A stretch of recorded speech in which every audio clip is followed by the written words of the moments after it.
The talking power. दोस्तों, ये कहानी दो ऐसे दोस्तों की है जो बचपन से ही एक साथ रहते थे। दोनों ही टैलेंट में भी बराबर थे और यहाँ तक कि एक ही कंपनी में नौकरी भी करते थे। जी हाँ, ये कहानी है अमर और राहुल की। अमर और राहुल एक सेल्स कंपनी में काम करते थे। उस सेल्स कंपनी का काम था अलग अलग प्रोडक्ट्स कंपनियों के पास जाना और वहाँ से कॉन्ट्रैक्ट साइन करके लेके आना और अपने बेहतरीन सेल्समैन को वो प्रोडक्ट सेल करने के लिए देना।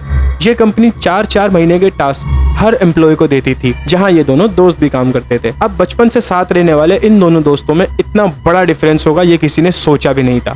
अमर अपनी जिंदगी में शुरू से खुश रहता था और हंसी खुशी हर टास्क को पूरा कर लेता था, लेकिन राहुल बहुत ज्यादा स्ट्रेस और बहुत ज्यादा डिप्रेशन में रहता था क्योंकि वो अपने टास्क को पूरा नहीं कर पाता था। वो हमेशा किसी न किसी परेशानी में रहता था। जहां राहुल 12 घंटे काम कर भी अपने टास्क को पूरा नहीं कर सकता था, वहीं अमर सिर्फ 2 से 3 घंटे काम करके अपने तमाम टास्क को पूरा कर लेता था और अपनी लाइफ को बहुत इंजॉय करता था। इस बार तो हद ही हो गई थी।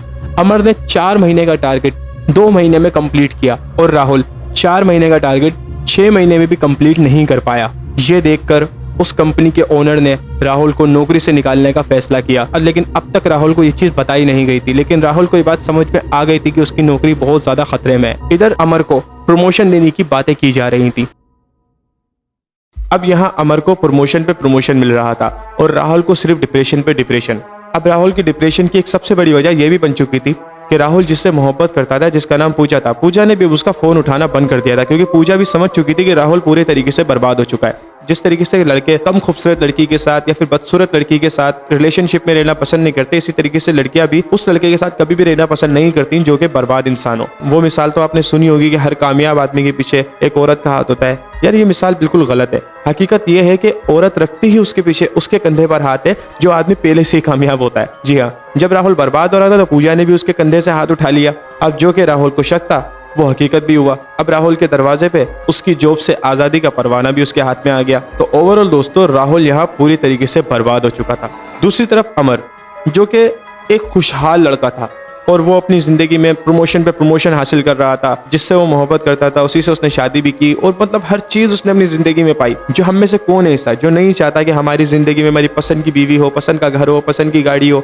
हम सब चाहते हैं, लेकिन हम अपनी जिंदगी में कुछ ऐसी बारीक बारीक चीजों को इग्नोर करते हैं जिसकी वजह से हमारे ख्वाब सिर्फ ख्वाब ही रह जाते हैं, कभी पूरे नहीं हो सकते। तो यार, इस स्टोरी से हमें समझ में आता है कि हमें अमर की तरह बनना है, ना कि राहुल के जैसा। अब बात करते हैं कि अमर में ऐसी कौन सी खूबियां थी जो कि राहुल में नहीं। दोस्तों, अमर की पहली खूबी थी जिसका नाम था कम्युनिकेशन एक्सपर्ट। अमर को बात करने का तरीका आता था, अमर कम्युनिकेट करना जानता था। अमर को ये पता था कि बात कैसे करनी है, कितनी आवाज में बात करनी है, कितने कॉन्फिडेंस के साथ बात करनी है, और कम्युनिकेशन का पहला रूल भी अमर को पता था। दोस्तों, कम्युनिकेशन का पहला उसूल है गुड लिसनर। यस, अगर आप किसी के साथ कम्युनिकेट करना चाहते हैं, अगर आप किसी को अपनी बात समझाना चाहते हैं, तो बेहतरीन तरीका यह है कि आप पहले उसको सुने, जिस तरीके से अमर सुनता था।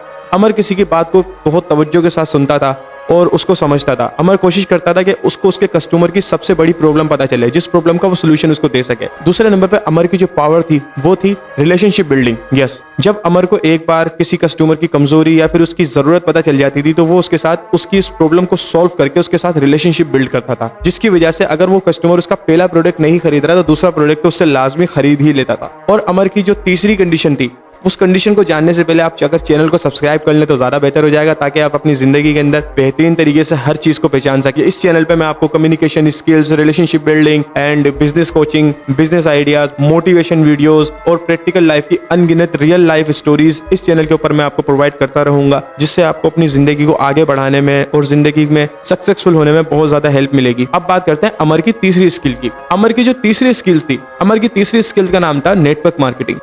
एक बार आप कम्युनिकेशन एक्सपर्ट बन गए, आपको रिलेशनशिप बनाना भी आ गए, लेकिन अगर आपको अपने रिलेशनशिप को मल्टीप्लाई करना नहीं आता, आपको नेटवर्क मार्केटिंग नहीं आती, तो आप एक ही पर्सन के ऊपर, एक ही कस्टमर के ऊपर जिंदगी भर अटके रहेंगे। इस तरीके से आपका कारोबार हो या आपकी जॉब हो या आपके कोई भी प्रोडक्ट जो आप सेल करना चाहते हो, आप अपनी जॉब में कोई प्रोडक्ट सेल करना चाहते हो या अपने बिजनेस में कोई प्रोडक्ट सेल करना चाहते हो, तो आप हार जाएंगे वहीं पर।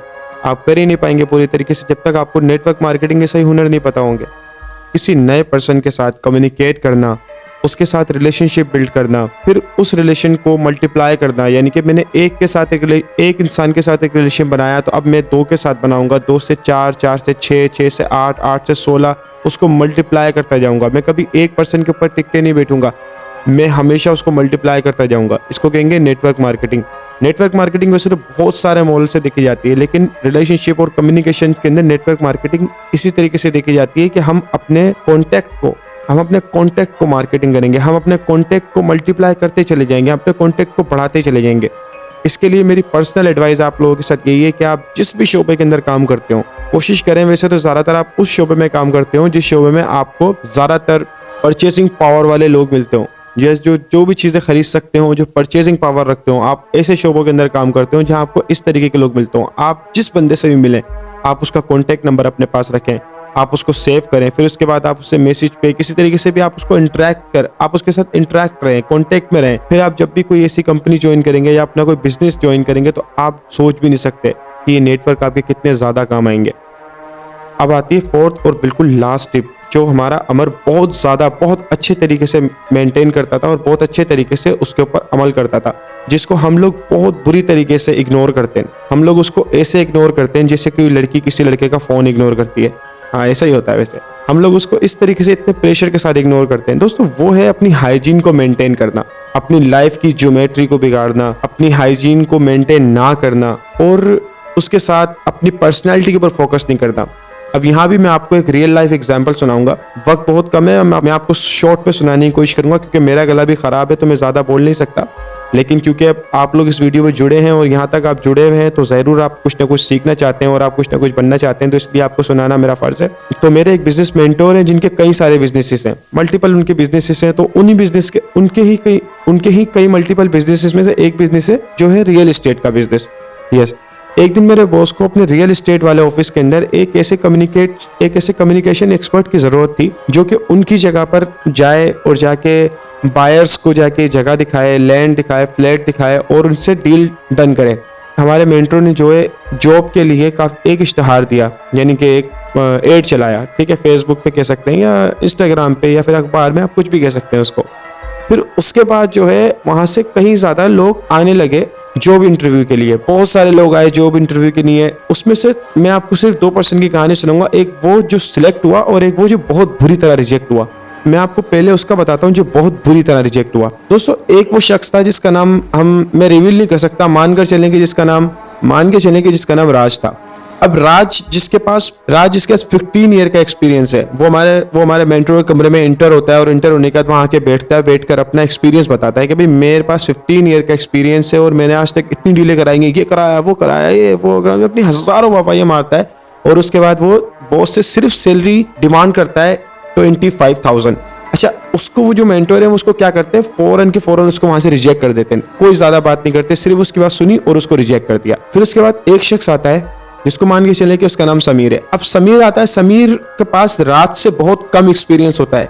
जहां राज के पास 15 ईयर का एक्सपीरियंस था, वहां समीर के पास सिर्फ 5 ईयर का एक्सपीरियंस होता है। उसका ज्यादा वक्त ना लेते हुए वो जो मेंटोर है, वो जो समीर के बॉस हैं, वो उसको फौरन एक्सेप्ट कर लेते हैं और नौकरी पे हायर कर लेते हैं। और जानते हैं आप उनको कितनी नौकरी पे हायर करते हैं? उसको बॉस हायर करते हैं 75,000। यस, जहां पे राज अपने 15 ईयर का एक्सपीरियंस लेने के बाद भी सिर्फ 25,000 की सैलरी पे अपॉइंट नहीं हो सका, वहां पे समीर सिर्फ 5 ईयर का एक्सपीरियंस रखने के बाद 75,000 की सैलरी पे अपॉइंट हो गया।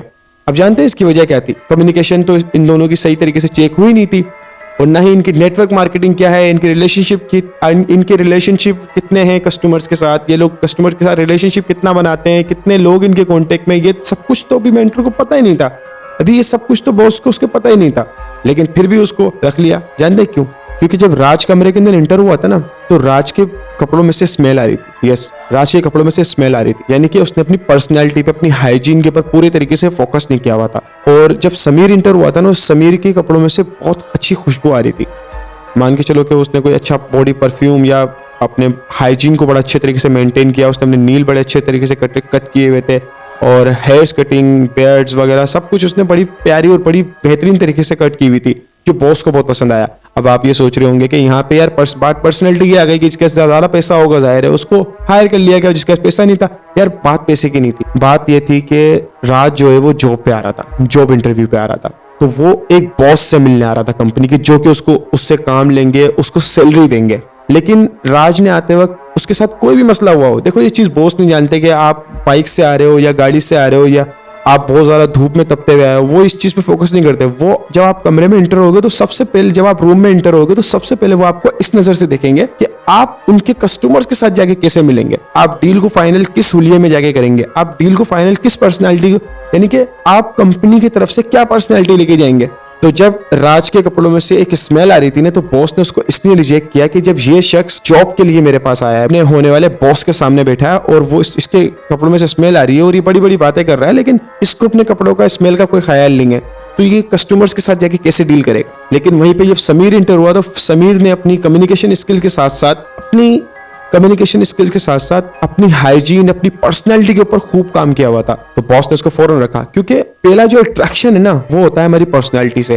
देखिए, हम किसी भी रूम में इंटर करते हैं या जिम में इंटर करते हैं या किसी क्लास में इंटर करते हैं, तो सिर्फ फ्यू सेकंड के अंदर हमारा जो माइंड होता है, जो सामने वाले का जो माइंड होता है, वो हमें डिटेक्ट कर लेता है। वो फौरन हमें डिटेक्ट करता है कि हमें इससे बात करनी है कि नहीं करनी। आपने अक्सर नोटिस किया होगा कि हम जब किसी क्लास में इंटर होते हैं, किसी मार्केट में खड़े होते हैं, किसी बाजार में खड़े होते हैं, तो वहां पे अक्सर हमें लोग देखते हैं, तो हमारा फेस देखते हैं। फेस के बाद वो हमारे एकदम से ना एक सेकंड, हाफ सेकंड में उन लोगों की नजरें सीधी हमारे शूज पे जाती हैं और शूज से वो नजर डायरेक्ट हमारे फेस पे जाती है, यानी कि फेस से शूज, शूज से फेस। अब इसका मतलब ये नहीं है कि सामने देखने वाला सिर्फ हमारे शूज और फेस ही देखता है। इतनी देर में हमारे कपड़े, हमारे हाइजीन, हमारे बाल, हमारे बेड्स, हमारे तकरीबन हमारी हर चीज वो देख लेता है कि हमने। तो चंद सेकंड के अंदर ओवरऑल चंद सेकंड के अंदर सामने वाले पे हमारा जो इंप्रेशन है वो पड़ जाता है। अगर हमारी हाइजीन वगैरह सब कुछ मेंटेन है तो सामने वाला हमसे बात करते में बहुत ज्यादा हिचकिचाएगा नहीं। लेकिन अगर हमारी हाइजीन सही तरीके से मेंटेन नहीं है, हमारी पर्सनैलिटी बहुत ज्यादा खराब है, तो आप यकीन नहीं करेंगे कि आप कितने भी अच्छे कम्युनिकेशन एक्सपर्ट हो, आप कितने भी अच्छे रिलेशनशिप बनाने जानते हो, आपके पास कितना भी ज्यादा एक्सपीरियंस क्यों ना हो, जब सामने वाला आपसे बात करते में कतराएगा, सामने वाला आपसे बात करते में पीछे हटेगा, तो आपकी बात कौन सुनेगा। अगर आपके मुंह से स्मेल आती होगी, अगर आपके कपड़ों में से स्मेल आती होगी, तो कोई भी शख्स आपको सुनेगा ही नहीं।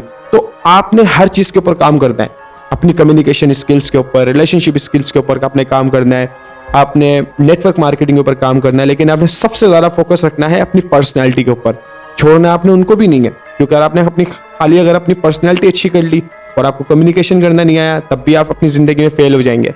कम्युनिकेशन स्किल, रिलेशनशिप और पर्सनैलिटी आगे कितनी और मॉरल्स में काम आती हैं। अगर आप ये स्टोरी से बुक समरीज को एक स्टोरी फॉर्म के अंदर सुनना चाहते हैं और इसको देखना चाहते हैं कि किस तरीके से हम अगर इनको रिजेक्ट करते हैं तो हमारी जिंदगी में नुकसान होते हैं, और अगर हम इनको अपनाते हैं तो कितने में फायदे होते हैं, तो आप मुझे कमेंट बॉक्स में बता सकते हैं। और अगर इनमें से किसी भी स्पेसिफिक टॉपिक को अगर आप एक डिटेल ट्रेनिंग और वीडियो चाहते हैं तो आप मुझे कमेंट में बता सकते हैं। मैं आपको डिटेल ट्रेनिंग और वीडियो प्रोवाइड करूंगा जिसमें कम्युनिकेशन स्किल्स, बिजनेस वगैरह ऑलरेडी सब कुछ होगा। तो आज से आपने क्या करना है, आप आपने ये वीडियो देख लिया। आपको पता है कि अगर आपने ये वीडियो शुरू से एंड तक देखी है तो आप दुनिया के सबसे खुशनसीब शख्स हैं। इस वीडियो के ऑफ होने के बाद आपने जाके रील्स को स्क्रॉल नहीं करने लगना, आपने जाके इंस्टाग्राम मॉडल्स का पीछा नहीं पकड़ लेना। आपने सबसे पहले क्या करना है, अपनी पर्सनैलिटी को जाके चेक करना है, अपनी पर्सनैलिटी को देखना है कहीं आप में से कहीं स्मेल नहीं आ रही है, कहीं ऐसा तो नहीं कि आपकी जो शूज हैं, आपके जो लिबास है, जो सूट आपने पहने हुए उसमें मतलब ऐसा आपने अपनी हाइजीन को सबसे पहले मेंटेन करना है। ज्यादा खर्चा नहीं भी करना है, लो बजट के अंदर भी बहुत अच्छी हाइजीन मेंटेन हो जाती है।